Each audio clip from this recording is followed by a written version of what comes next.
Di samping ngecek TKP juga ngecek membandingkan apa yang kami dapat sebelumnya dengan penjaga kos-kosan ini. Lah, satu, yang paling penting kami ngecek soal CCTV. Ya, termasuk mengkonfirmasi CCTV itu hidup ataukah mati, kalau hidup berapa jam. Dan diambil oleh kepolisian skemanya berapa waktu. Dijelasin cukup baik, cukup detail, bahkan ditarik ke belakangnya sangat banyak. Dan itu sangat cukup dan sangat baik. Yang berikutnya kami juga ngecek posisi kondisi kamar. Ya, kami ngecek kondisi kamar, kami lihat semua bagaimana bentuknya, kami cek plafonnya, kami cek saluran airnya, kami juga cek kasur. Dan yang nggak kalah penting adalah kami cek posisi kunci. Lah, posisi kunci ini jadi sangat krusial di situ. Lah, kami cek secara fisik dan kami konfirmasi kepada penjaga kos-kosan ini. Karena beliaulah yang membuka pertama kali, terus kami minta untuk diperagakan posisi kuncinya. Jadi ada dua kunci yang memang terpasang di pintunya, bisa dibuka dari luar maupun dari dalam. Ya, terus kunci yang memang ada di dalam yang bentuknya slot, yang itu hanya bisa dibuka atau dikunci dari dalam. Lah, saya nanya ini posisi kunci yang slot, terutama yang slot ya, yang hanya bisa dibuka dan ditutup dari dari dalam, itu posisinya terkunci. Jadi kami tadi konfirmasi langsung ke penjaganya. Kan ada video juga, kami cek videonya, kami konfirmasi ke dianya. Waktu dibuka posisinya terkunci. Yang berikutnya kami juga ada salah satu penghuni kos-kosan ya yang masih belum tidur sampai jam 1-an begitu. Apakah ada suara yang mencurigakan? Tidak ada. Suaranya hening dan sebagainya. Apakah kondisinya kayak biasanya? Kurang lebih kayak biasanya. Apalagi di hari itu juga pas hujan rintik-rintik ya. Lah, itu juga penting. Kami cek jumlah CCTV juga penting. Kami cek posisi CCTV juga penting. Tapi yang lebih penting memang soal ini saya spill aja. Bentar.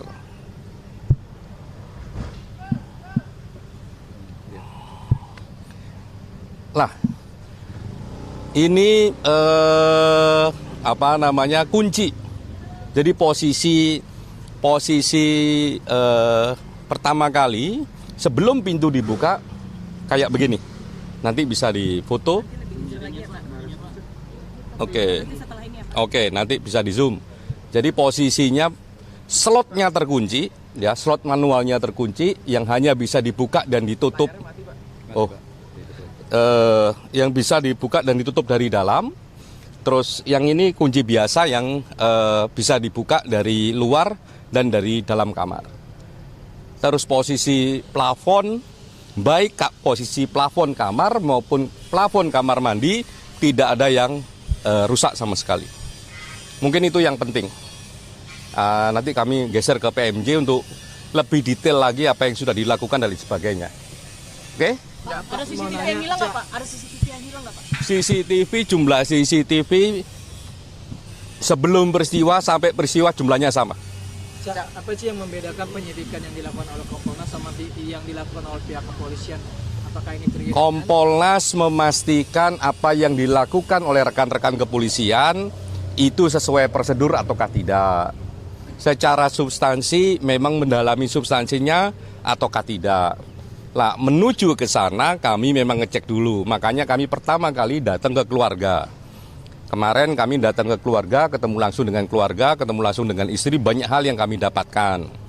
Tahap berikutnya kami datang ke TKP untuk juga ngecek sebenarnya TKP-nya bagaimana.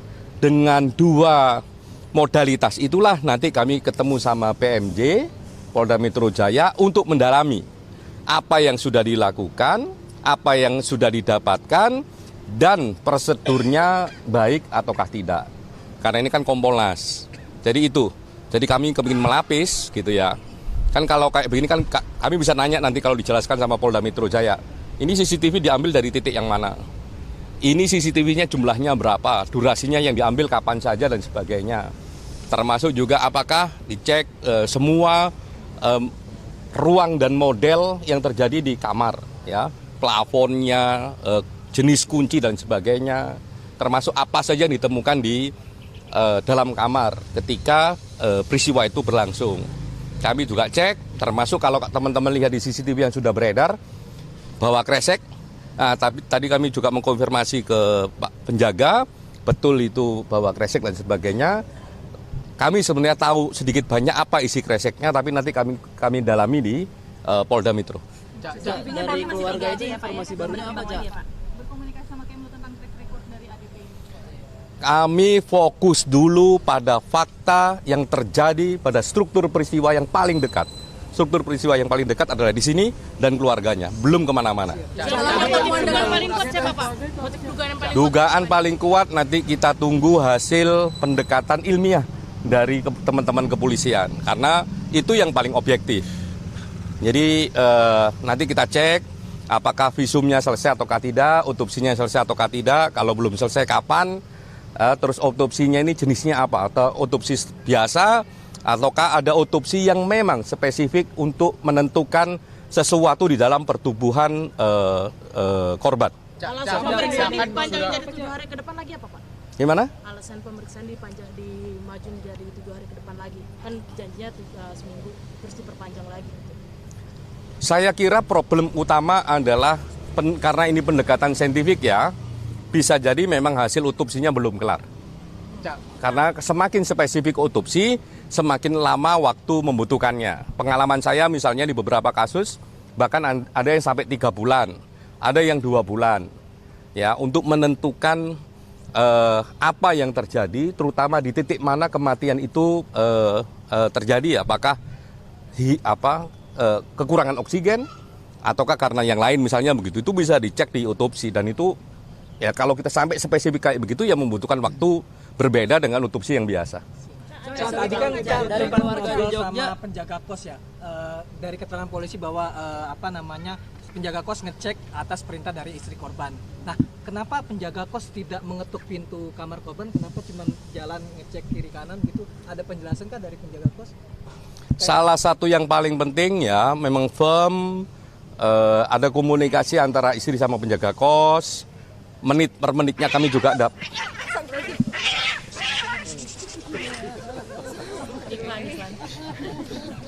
Kucingnya mau ikut preskon.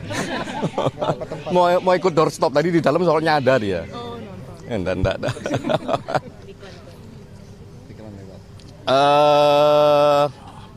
Komunikasi antara penjaga kos dan istri kami dapat detail per detailnya, kami dapat menit per menitnya apa saja dia bicarakan kami dapat dan kami tahu konteksnya. Jadi kalau tadi misalnya kenapa kok nggak langsung ketok pintu dan sebagainya kami jelasin konteksnya, termasuk kami juga membaca WA-nya. Cak, kan sudah berbicara dengan pihak keluarga, kira-kira apa sih informasi baru yang dari Kompolnas dapatkan, dan apakah ada keterangan dari keluarga bahwa sebelum tewas korban ini ada bertemu dengan orang atau seperti apa? Dan yang kami dapatkan adalah struktur cerita tidak hanya pas hari H tapi sebelum hari H. Itu yang baru. Termasuk barang yang tidak hanya pas hari H, setelah hari H juga kami dapat. Nah, itu barang barunya. Sebelum tewas itu dia sempat bertemu pihak apa gimana, Cak? Detail-detailnya nanti penyidik lah yang akan menjelaskan. Keluarga kan katanya sudah dapat hasil visum. Kemarin di Bantul itu keluarga membeberkan hasil visumnya nggak, Cak? Kami mendapatkan semua informasi terkait peristiwa ini dari keluarga, sangat baik, sangat komprehensif. Semoga kalau belum ada yang disampaikan ke kami bisa disusulkan. Tapi dari interaksi kemarin itu cukup detail dan kami udah cek juga ke beberapa sumber ya. Terus nanti kami akan cek itu ke Polda Metro gimana ini, apa perkembangannya. Kompolnas sendiri udah ketemu sama pihak ini belum, Cak? Kementerian Luar Negeri? Kami fokus pada titik peristiwa yang paling dekat. Titik peristiwa paling dekat adalah keluarga dan TKP ini. Nanti kami akan lihat struktur peristiwanya. Kalau struktur peristiwanya memang mengharuskan kami ketemu sama Departemen Luar Negeri, ya kami akan cek ke sana. Tapi kan pokoknya adalah keluarga, TKP, dan PMJ Pelaga ini kan Kompolnas, bukan Komnas HAM. Cak, menurut info itu kan dari kantor itu kan dia pernah melakukan upaya bunuh diri sebelum melakukan. Gimana? Katanya kan infonya dia pernah mencoba melakukan bunuh diri di kantor Kementerian Luar Negeri. Semua informasi monggo aja, asalkan ada basis faktanya. Tapi kita himbau kepada siapapun, mohon dihormati haknya keluarga yang sudah kehilangan salah satu anggota keluarganya. Tolong itu dihormati. Apapun boleh Anda ngomong apa saja, asalkan ada haknya, plus tolong juga dijaga etikanya. Kasihan pihak keluarga sudah kehilangan anggota keluarganya. Jadi kalau kami standingnya adalah faktanya ngomong apa, di titik itulah kami berangkat menganalisa. Bukan tanpa fakta terus kita analisa, bisa kemana-mana. Makanya kan kami cukup tertib ini, ketemu keluarga dulu, ke TKP baru ngecek ke polisi. Polisi dua hal yang penting, satu soal substansinya, kedua prosedurnya. Karena prosedur itu ya otomatis akan ngomong ini dilakukan dengan cara baik, melanggar hukum enggak, dan sebagainya. Itu ya. Stop. Ini ada Pak Arief dan ini ada beliau. Silakan gantian. Tadi kan alasan keluarga masih sampai sekarang masih diam apa karena yang masih berduka itu atau seperti apa? Saya kira pertanyaan itu yang paling tepat yang menjawab adalah keluarga. Yang paling pasti adalah keluarga sama kami kemarin ngobrol banyak, bercerita banyak, dan memberikan banyak informasi termasuk juga barang. Cak, tadi kan katanya Cak Anam udah nanya terkait dengan sampah. Artinya sampah itu sudah disita sebagai barang bukti oleh pihak kepolisian atau gimana, Cak? Sebagai satu praktek prosedur yang baik harusnya sudah disita. Nah, nanti akan kami cek, kan kami mau ke Polda Metro ini sekarang. Dan sejauh ini ada informasi dari penyidik nggak sih, Cak, bakal ada ekshumasi? Dan apakah keluarga sudah menyetujui? Ekshumasi itu kan kalau belum ada otopsi. Nah, ini kan proses otopsi sudah dilakukan, hasilnya yang belum.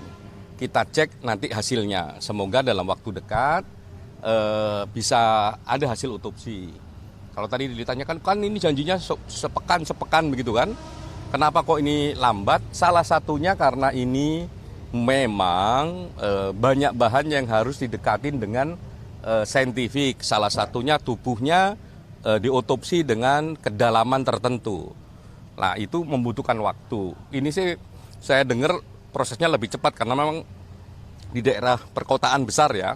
Saya beberapa kasus di luar Pulau Jawa sampai 3 bulan karena memang alat-alatnya terbatas. Kalau di sini informasi yang kami dapat walaupun belum diklarifikasi, itu dalam waktu dekat sudah memungkinkan hasil otopsi itu ada karena memang alat-alatnya lebih baik dan ahli-ahlinya lebih banyak di pusat-pusat kota kayak di Jakarta ini.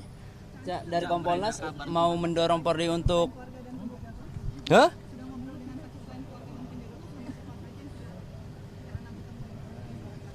banyak ya, yang paling utama keluarga dan semua orang yang ada di kos ini, baik penjaganya maupun penghuni yang lain.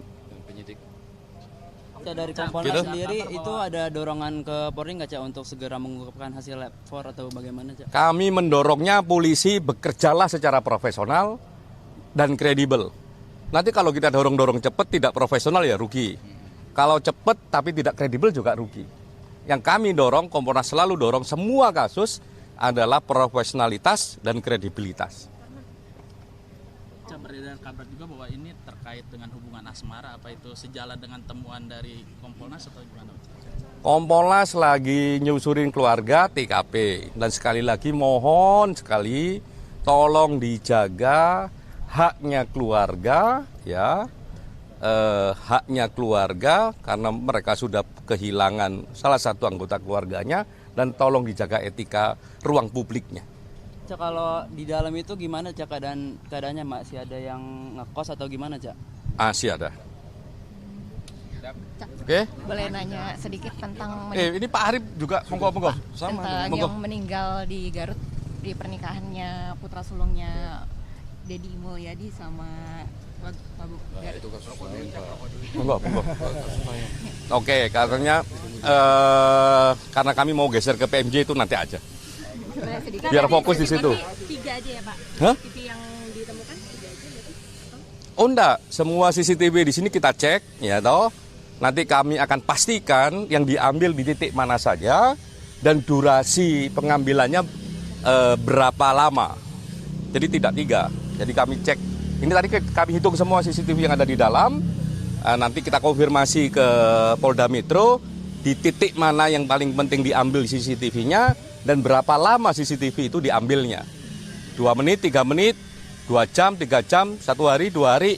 Nah nanti kami akan cek. Nah, terakhir saya boleh ditunjukkan lagi saya yang tadi. Oh.